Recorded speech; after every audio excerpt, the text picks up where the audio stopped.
When you looked away, the chalkboard was blank. When you look back, someone or something has written on it. PseudoPod is a horror podcast. This will be your last warning.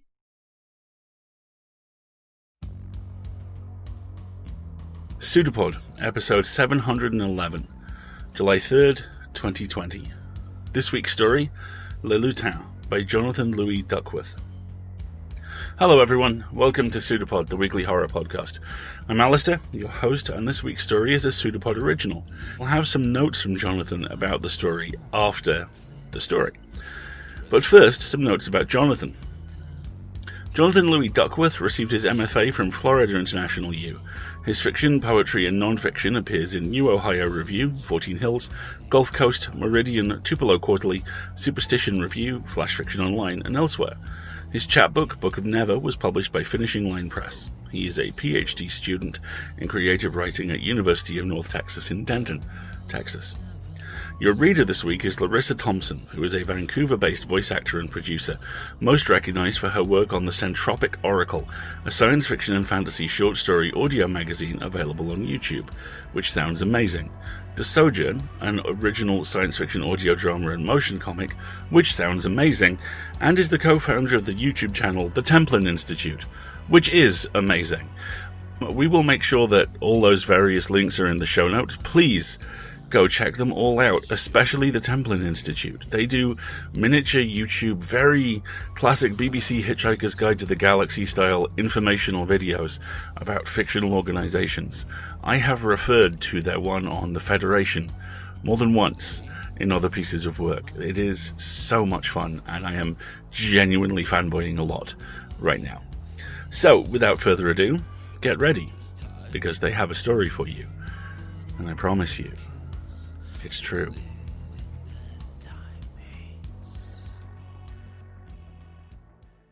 Les Lutins by Jonathan Louis Duckworth.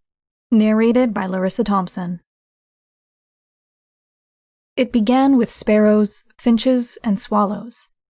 Little dead birds Marguerite would find littering her lawn. It didn't trouble her at first, for songbirds died all the time.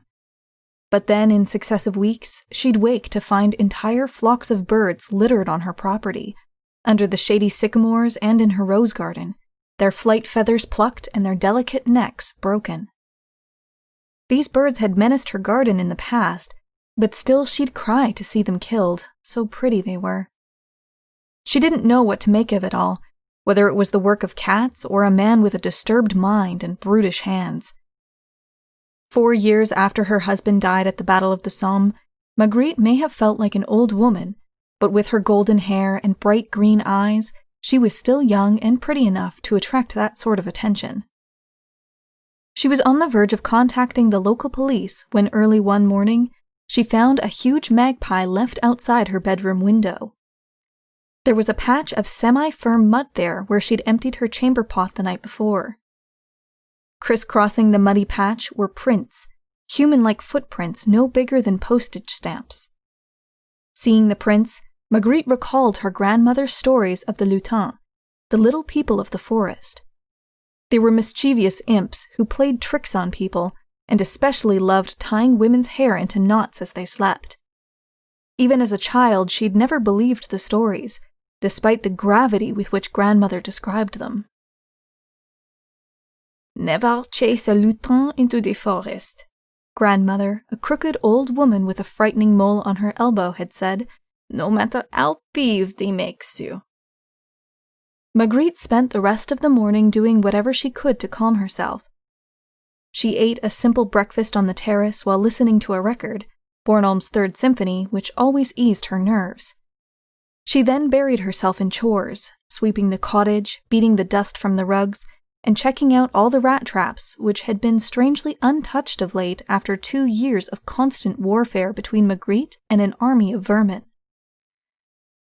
She felt at ease here in Plonec, a small village in the foothills of western Brittany, situated between a rocky, brine-kissed coastline and a gorgeous wooded mountain.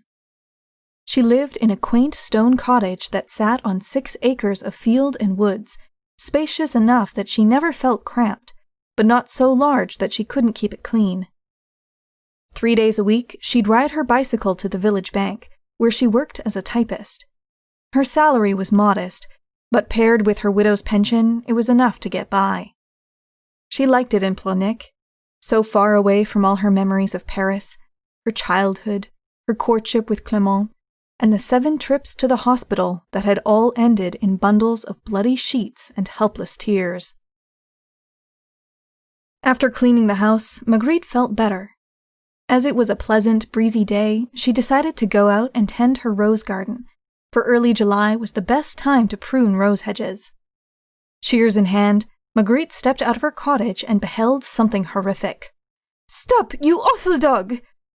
She ran toward the rose garden, waving her shears and shouting, but the dog, her neighbor's sheepdog, Ginac, kept digging, uprooting one of Marguerite's luscious rose bushes. Ginac was a wild flash of black and white fur with the grinning, pink-tongued face of an angel but the heart of a brigand. This was not the first time Marguerite had caught him at mischief on her property. And maybe that's why, in a moment of frustration most unlike her, Marguerite threw her shears at the dog. She couldn't tell if the shears struck Ginac handle end or blade end, but either way, the dog let out a frightened yelp and took off like a dervish toward his master's property. It was near noon when Marguerite walked to the edge of Monsieur Renaud's property. The ocean winds were blowing in from the coast, salting the air, and the leaves of oaks and sycamores susurrated while the summer grasshoppers and cicadas thrummed in the tall grass and on the trees. Marguerite enjoyed walking the little swept paths that snaked through the fields, woods, and farms around Plonec, enjoyed the little mysteries the land afforded, mysteries like the ring of stones on the top of the hill, which Monsieur Renaud claimed were Roman ruins, but which Marguerite suspected were older, for she knew a bit of Latin, and the etchings on the north-facing stone were not Latin. But it was in Monsieur Renaud's nature to think he knew better. She found him resting in his barley field under the shade of a persimmon tree, his back to the low wall of piled shale that marked the boundary between their 2 properties. Renaud was in his early 50s, not quite old enough to be her father, but close to it. He was always red from the sun, with a fat neck that hung under his jaw and a crooked nose. "Monsieur Renaud, good day," she said, coming to stand at the edge of the wall. Lounging beside Renaud, innocent now as a lamb, was Ginac. Renaud waved with the back of his hand and didn't look up. "Whatever's broken, I don't have time to fix it today." Marguerite rolled her eyes. She held back a remark about his valuable time, and instead addressed the matter at hand. "Monsieur, your dog was in my rose bushes again." Renaud tipped up his hat and gazed with a lazy fondness at Ginac. "Yes, there's dirt under his clothes." "Well? Well what, woman?" Maybe he hated her because she bought the cottage that had once belonged to his dearest friends, the Bergenacs. Or maybe he hated her because she was a woman, or because she was Parisian, or because there was no law against hating her. Taking in a deep breath, Marguerite persisted against his surly stare. "I think you ought to be more mindful of your dog. Perhaps keep him on a chain." "A chain? Chains are for beasts. Ginac isn't a beast, he's a philosopher." "A philosopher who digs up rose bushes." "If you want to keep him out of your roses, maybe build a fence around your property. It's what practical people do." "You mean like the fence you built that your dog keeps leaping over whenever he wants?" Monsieur Renaud sat up a bit. "Now you're calling me a shoddy workman. Listen, Ginac is a very smart boy, and if you just talk to him and tell him not to bother your roses, I'm sure he'll listen." Was it possible that Renaud was the one killing the birds? No, too much trouble for a shiftless lout like him. "We see 2 different dogs, don't we, monsieur?" "Perhaps we do. And for all I know, you're hiding something foul under those rose bushes. Maybe that's why he keeps digging at them." She wished she had the shears so she could throw them again. "Keep your dog on your land, monsieur, or what?" Wind blew through the field of barley, making undulating tides of the golden lake of grain. "Keep your dog on your land." She turned away and began to march back to her cottage. The way back was a harder walk owing to the slope her cottage sat on, and on the way she passed an ancient hedgerow that lined the old Roman stone path. It was there that she heard something rooting in the nearby shrubs. She turned, thinking she would see a rabbit or a pheasant, and was entirely unprepared for the flash of pale skin that skittered through the corner of her vision. What had she just seen? A bird, she decided. Always there were new birds she hadn't seen before. You could never see every kind of bird, God had seen to that. After getting home, she had an ordinary afternoon, which yielded to a restful evening and a quiet dinner. Her dinners were always simple, for she had no one to impress. Tonight, a watercress soup and galette with goat cheese. She was eating her galette, perfectly content, when all of a sudden she began to cry. The tears did not last long, the gout of sadness passing through her like a torch falling through a mine shaft and then extinguishing. When she'd stopped crying, she heard something scrabbling in the walls. It was the familiar rustle of rats, and yet she'd not seen any rats in weeks. Marguerite followed the sound across the cottage to the northern wall. The outer walls were made from stone, like most old buildings in Brittany, but inside there was a plaster and wood interstice to provide insulation in the winter. Marguerite pinpointed the scratching to a spot of wall behind the pendulum clock, but as soon as she put her ear to the wall, the scratching stopped.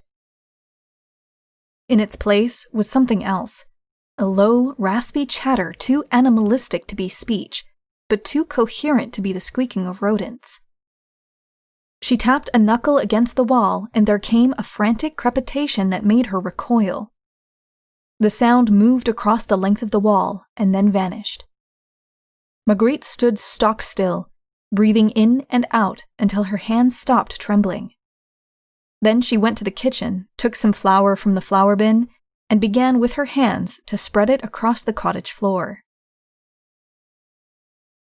The next morning, Marguerite woke to find several trails of tiny feet left in the flour.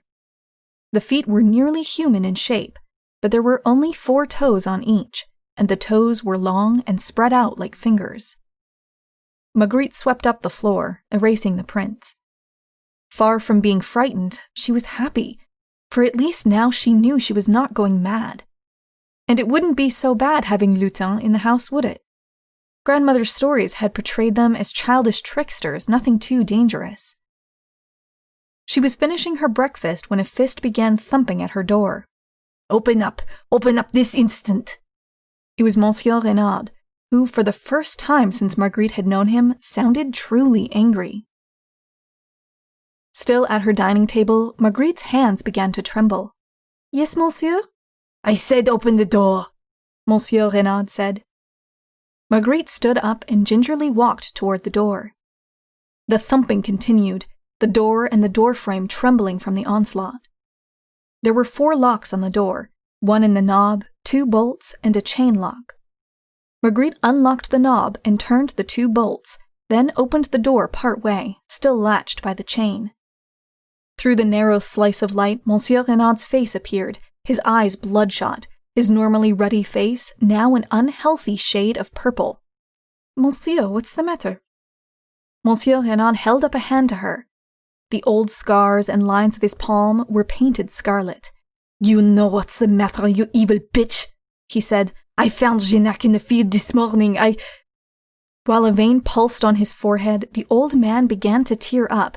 He paused to rein in his incipient sobs. "I found him gutted like a swine." "My good," Marguerite said, her stomach twisting up. Whatever she had thought about the hellacious sheepdog, she would never have wished death upon any creature. "Who would do such a thing?" "Playing innocent, eh?" Renaud said, one hand settling on the door jamb.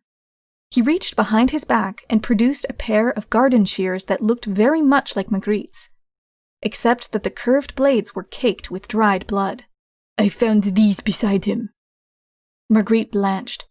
She felt woozy, as if all her blood was trying to run away from her body. "That can't be," she said. "I keep those shears inside the house, and the house was locked up last night. I'll show you. I'll prove to you those aren't my shears."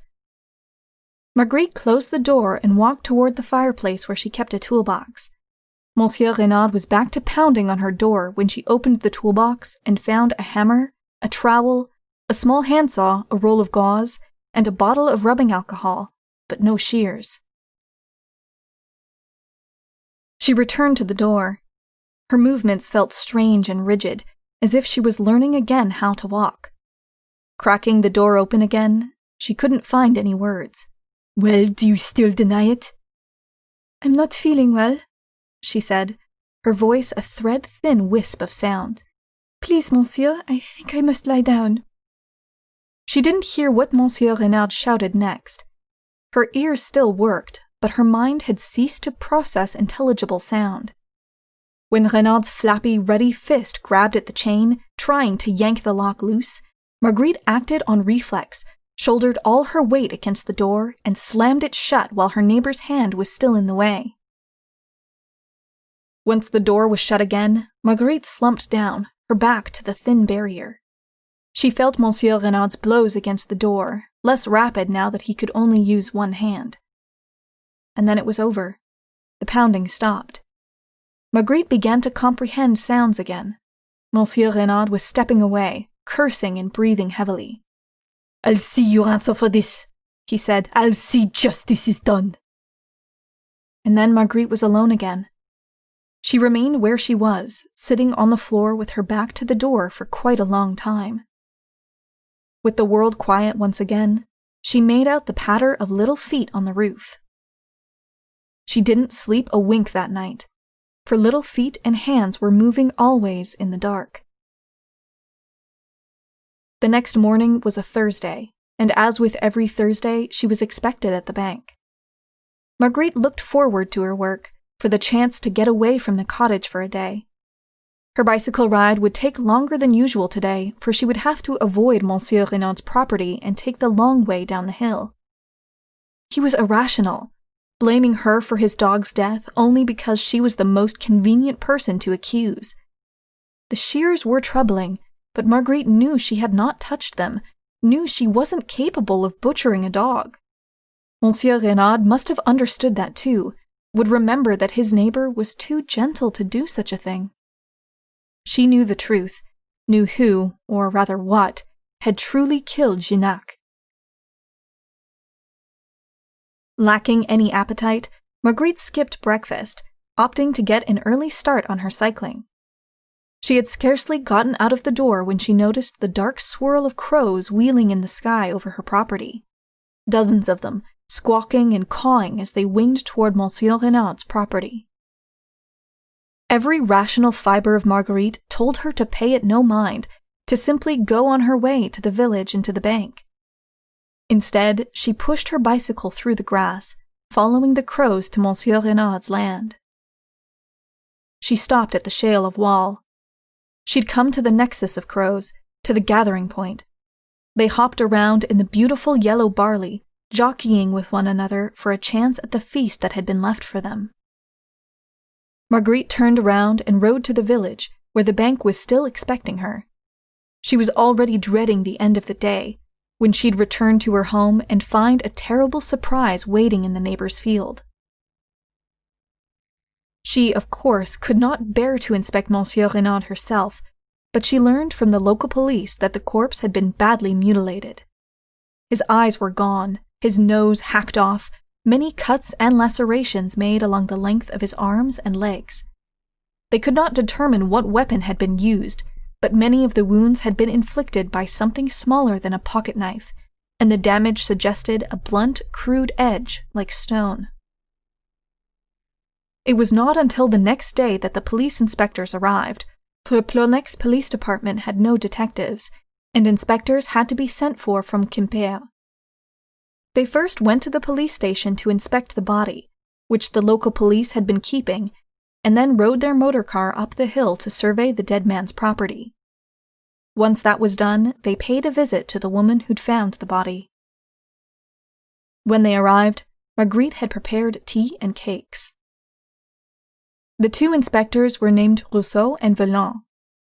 Rousseau was the more senior of the two, a stately gentleman whose kind face and well-kept white mustache reminded Marguerite of Marshal Joffre. Valent was a young man with red hair and a face like a peach. Rousseau accepted the tea Marguerite offered him and held, but did not eat, a finger cake, while Valent would not even glance at her offerings.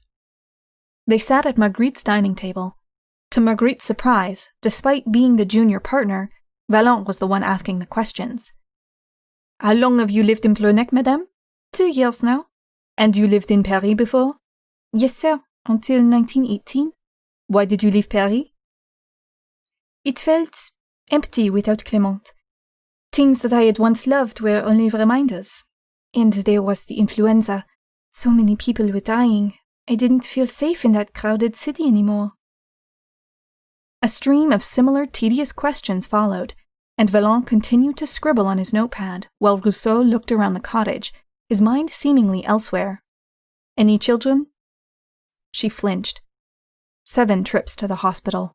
7 bundles of bloody sheets. No, sir, and I don't see how that's relevant here." Valent wrote something down while Rousseau frowned, the corners of his mustache drooping. "That is a shame," he said. "My children, and my grandchildren too, are my life. A cottage like this would be so much happier with the patter of tiny feet." Part of Marguerite wanted to laugh. Instead, she only nodded dumbly. She looked to Inspector Rousseau. "I think I should like a drink. Sir, would you care for a glass of wine?" "We're not to drink on duty," Valent said. But Rousseau ignored him. "I'll have some brandy if you have some." Marguerite got up to fetch the brandy. She listened as she moved, overhearing the 2 inspectors muttering to each other. She made out only one word from Valent. Obvious. What was obvious? She returned with 2 glasses of brandy. Rousseau accepted his with an avuncular smile. As she drank her brandy, Valent continued to ply her. "I want to make sure I have this right," he said, eyes on his sketchpad. "The coroner places the time of death at 5 o'clock in the morning, while the local police say that you arrived to inform them of your finding the body at 6 o'clock in the evening. Is that correct?" "Yes, I went to the bank. You have talked to Hervé, haven't you?" "We spoke to the banker, yes," Rousseau said. "A very nice fellow." "You went to the bank, returned home, saw the crows, found the body, and then returned to the village to alert the police." "Yes, as I've said." Her attention was drawn away from Valent's fuzzy pink face to the window. The light coming from the window was the slanting afternoon sun, so bright Marguerite had to blink. Framed in that light was a dark shape, something small and vaguely human. Valent's gaze followed Marguerite's to the window, but by the time he turned his head, the dark blot had vanished, and there was only the blinding rays of sunshine. "Answer me something, please," Marguerite said, her whole body clammy. "Am I your suspect?" Rousseau stood up and began to pace around, glass of brandy in hand. Valent narrowed his eyes at her. "We have no suspect as of yet," he said, "but the death is indubitably a murder. There is also the matter of the butchered dog." Marguerite felt a little muscle around her eye twitch. She said she was very sorry about what had happened to the dog, just as she was distraught at what had happened to her neighbor. She wanted to scream at the men, wanted to tell them the truth, that it was the Lutins who had killed Renard and his dog. But she kept her silence. Inspector Rousseau had come to stand at the bureau where Marguerite kept her little memorial to Clément. The old man picked up Clément's portrait, the one with him in his captain's uniform, and set it down, and then began to peruse his medals and decorations. "Pardon me, madame, but where did your husband die?" Rousseau asked. "At the Somme." Rousseau walked toward her and offered a handkerchief for the tears that were now rolling down her cheeks. "I commanded an artillery company at the Somme. It was as if hell had opened its mouth." "Sir, perhaps we should stick to the matter at hand," Valent said. "I miss him," Marguerite said. So very much. Every day." She dabbed at her tears, and Inspector Rousseau put a heavy, paternal hand on her shoulder. "A widow's sacrifice is as sacred as that of the soldier she mourns," he said. "Our nation owes your husband a great debt." "We wanted children," Marguerite said, her tears now flowing freely. "We tried so many times. We were still children ourselves the first time I miscarried." "We'll try again," Clement said. "Oh God, I would have given up after the third time. I wanted to stop, but Clement, he had so much hope. He was nothing but hope. I'm sure he never even believed he would die when he stepped out of that trench." Rousseau had taken his cap off, while Velan was watching Marguerite warily, still scribbling on his notepad. 7 times we tried, 7, and he never stopped believing, never. His letters from the front, in his letters he hoped. She lost the ability to speak, overcome with sobs. A dam had burst in her, and everything was pouring out. Rousseau knelt beside her and squeezed her hand and wiped her tears. "Please, mademoiselle, please stop crying, please." The inspectors left not long after she managed to compose herself. Velan left first, while Rousseau lingered long enough to squeeze Marguerite's hands and assure her that she had nothing to worry about, that they would find the vicious killer responsible for the murder before any harm could come to her. On his way out, he saluted Clement's portrait. As they walked to their parked motor car, Marguerite listened through the door. "A lively performance, I must say. You're an ass, that poor woman." She never saw Inspector Rousseau after that, but she did see Velan. On Saturday, on her ride down to the village bank, she saw him with his notepad, collecting statements from the neighbors who lived near the bottom of the hill. If he noticed her riding by, he didn't show it, his nose buried into his sketchpad. After that brush with the inspector, she knew she was not safe. She knew before long she would have to defend herself, would have to furnish proof to exonerate her. That proof could only come one way. Nothing less than presenting the police a Lutin in the flesh would suffice. In the days and nights that followed, Marguerite stayed on her bed, listening for any little sound.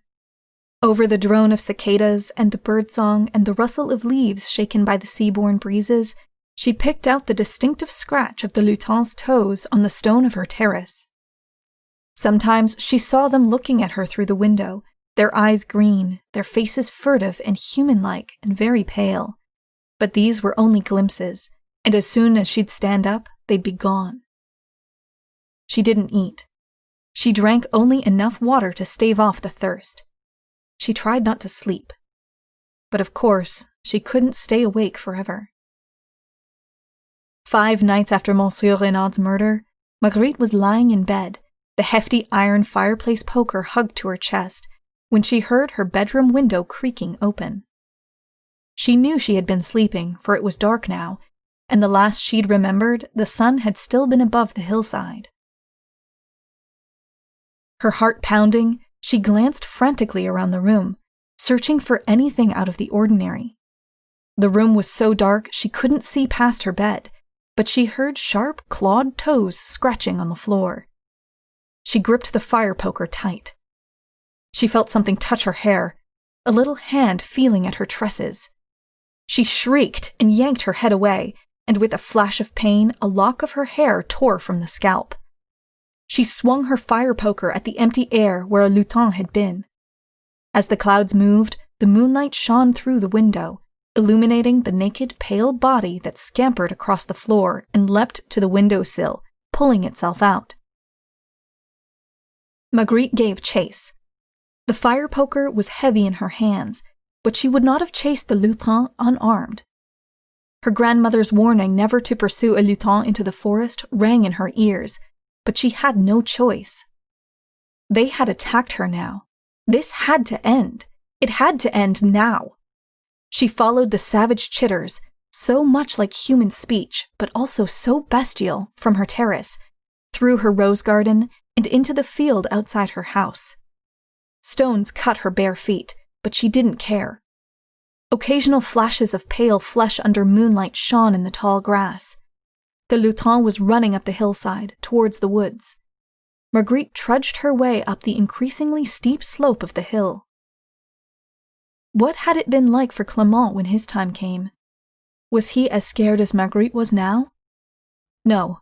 He knew his duty. He went over the top, charging into machine gun fire and poison gas and who knows what else, just as Marguerite now charged into the unknown. Once she stumbled, but pressed on.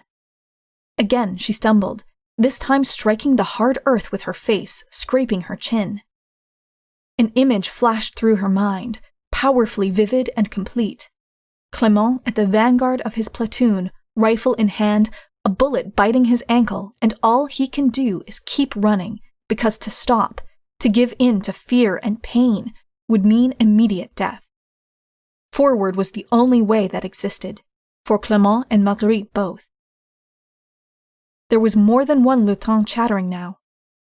All around her, in the trees and in the brush, they were conversing with each other. The only thing greater than her fear was her anger. It was anger that dragged her to her feet again and gave her the strength to pick up the poker and soldier on as Clement would have. Near the top of the hill, she stepped in a rabbit hole and rolled her ankle. Crawling on her knees, one hand still dragging the poker behind her, Marguerite persevered. "You won't get away," she grunted. "Damn you, you won't get away." Dragging herself along, she ascended to the hilltop, where the standing stones basked silver in the moonlight. There she found them. They were waiting for her. The act of hauling herself up the hill had broken her last reserve of strength, and if the Lutins wanted her, they'd have her. She saw them now. 7 Lutins, 7 pale children. Their bodies were hunched and simian and extraordinarily pale, their eyes like colorful marbles. 3 girls, 4 boys. 6 of them were armed with crude weapons, tiny spears and clubs tipped in jagged stone. And the 7th? The 7th, a girl child, was armed only with the lock of Marguerite's hair, which she cleaved desperately to her trembling breast. Only she had Marguerite's green eyes. The rest, blue-eyed, favored their father. Marguerite let go of the poker.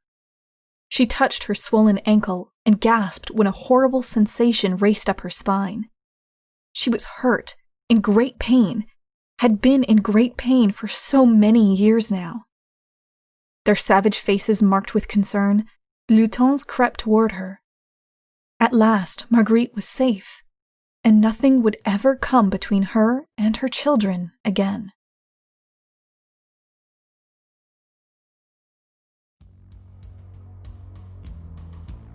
Here's what Jonathan had to say.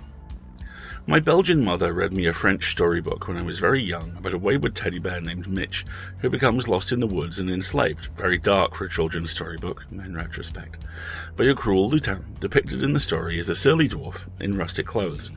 The Lutins in this story have very little to do with that depiction because, in Les Lutins, I wanted to strip away the folkloric associations of Lutins and reduce them to the most primal state of superstition, the alien existence of an other presence.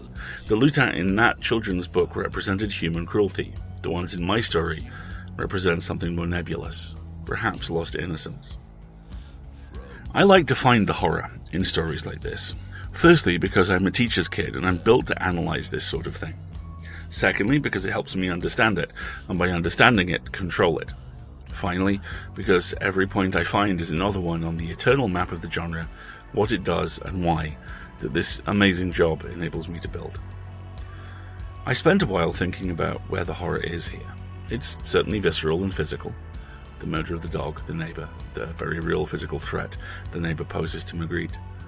There's a sense from the get-go of her being out too far, being too fragile, bruised, vulnerable to be here even before events spiral out of control. That's profoundly unsettling, but that isn't quite the horror. Then there's the horror of loss. The missing shears, the missing time, the sense that in places such as these, time and space function a little differently, and we aren't close to understanding why. Kerry Hammond's superlative search and rescue creepypasta series, which I'm reading on Twitch on Wednesday nights at the moment, is another good example. It's an inversion of the old maxim from Planetary, a comic I'm hesitant to return to after the recent revelations about its writer. That maxim normally is, it's a strange world. Let's keep it that way. With this story, I suspect it's more, it's a strange world. And it can see us.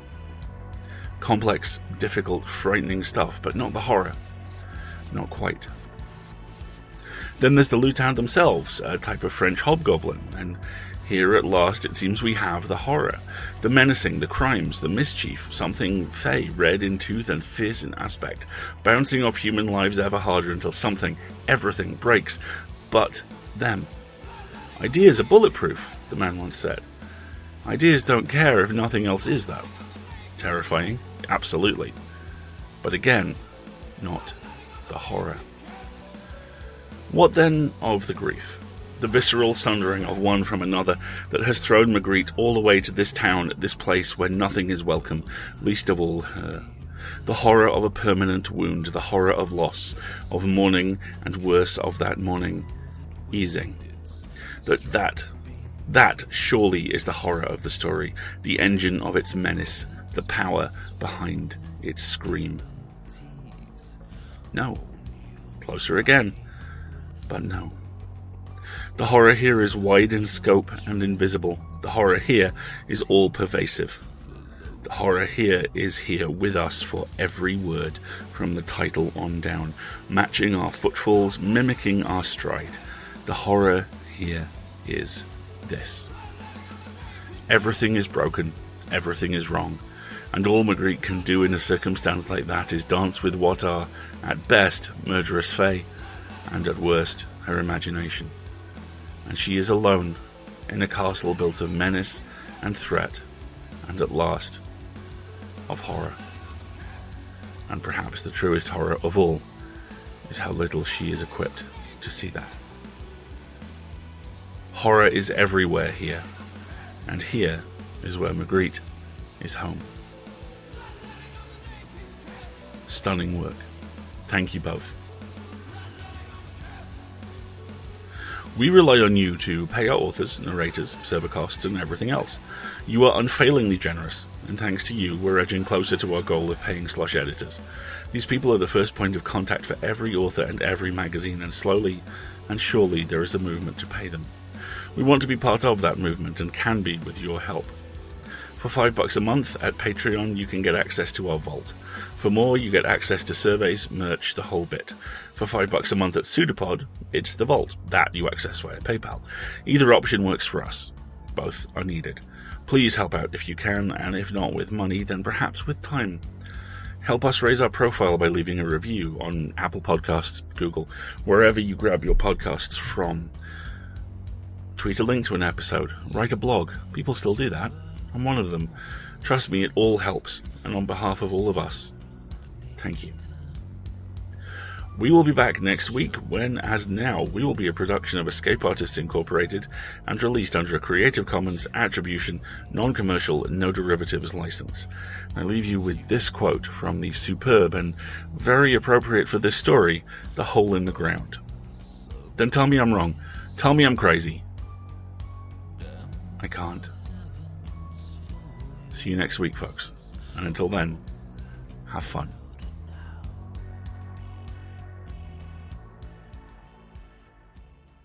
It's a pseudopod. It's a big foot. It's all about podcasts these days.